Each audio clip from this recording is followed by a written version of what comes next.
Sir? So rather than getting back to your jobs, it looks like Mr. Smith here has a question. What is it?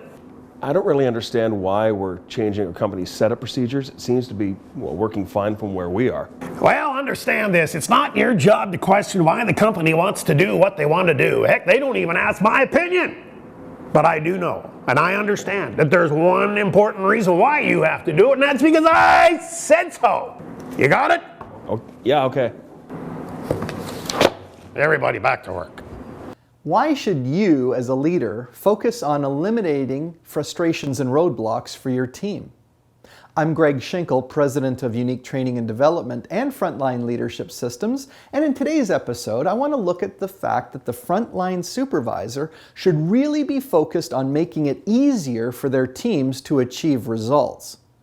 Employees can get irritated when, despite their best efforts, the system seems to block them from being able to achieve the desired results. They don't want to hear you as the leader telling them that they're not working hard enough or that they're just not achieving the goals. And the reality is there's a lot of steps in place that sometimes make it more difficult for people to achieve the results that you desire. So I've got a few tips for you as the leader in order to do that. One is be an advocate for your team.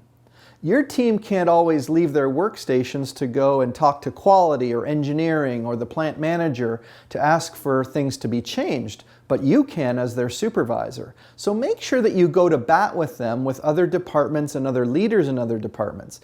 Now remember, some of those other departments will have different goals from you and how they're measured, so they might not naturally be inclined to make the job of your team any easier.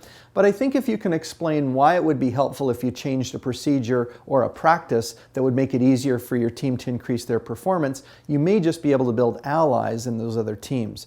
Your team needs you to go to bat for them and be their advocate. The second tip is always be looking for ways to identify and eliminate waste. In most processes, even the ones that are fairly well designed and even where you've applied lean manufacturing principles, there's still waste in there. There's wasted steps, there's wasted paperwork and checklists. A lot of times when change is designed, especially in the front office, it doesn't always work well on the plant floor. And so you want to take that feedback and see how you can eliminate those unnecessary steps that really don't add any value. The customer's not going to pay for it, and it just frustrates your team to have to go through those tedious steps. So it could actually be a really big win-win for the customer, for your company, and for your team. And the third tip is to embrace continuous improvement. It goes along with identifying and eliminating the waste, but when you embrace continuous improvement, you're always looking for ways of making improvements to your team. And imagine how happy your team will be when they know that you're publicizing the fact that you're making it easier, taking away frustrations that make it easier for them to hit their numbers. Now, you do have to remind them sometimes of how you're striving to reduce those frustrations that are getting in their way of hitting their numbers, because they might not always see it if you make those changes subtly. So once you've recognized that your job as a leader is really to remove the obstacles that your team has that keep them from hitting the numbers and driving those results, then you'll want to work on some of your other leadership skills and competencies. And of course, you can do that by accessing all the different tools and tips that we have on our website at uniquedevelopment.com. And I have a special request, and that would be that if you're listening to this podcast, that you go and leave us a review in whatever podcast platform you're using, or if you watch the video on YouTube, you leave us a little review and comment. Those go a long way to boosting our videos and our podcasts so that more people will see them and be able to benefit from them.